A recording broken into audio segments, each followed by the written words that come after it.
Le macramé, c'est mon art du moment.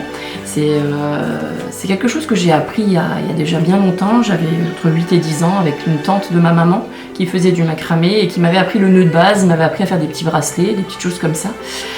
Pour dire que je suis créative depuis toujours, hein. J'ai toujours ce besoin de travail manuel.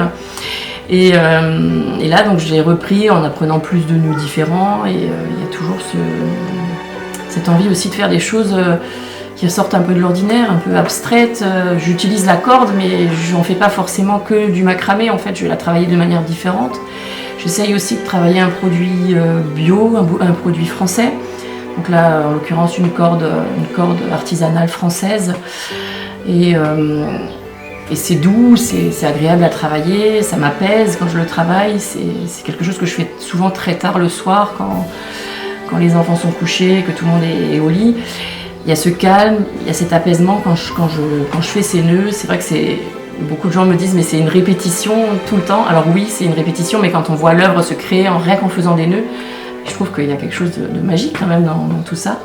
Et là aussi, j'aime mélanger les textures. C'est un peu comme en peinture finalement. J'aime utiliser les perles de bois, les plumes, le raffia, enfin faire un mélange de tout ça. Et puis travailler surtout toujours sur une branche de bois flotté ou une branche trouvée dans la nature qui a une forme qui appelle une œuvre derrière, quoi. Donc il y a toujours ce côté attaché à la nature aussi, d'où le nom aussi de ce que je crée, de ma page sur les réseaux sociaux qui s'appelle Pachamamart.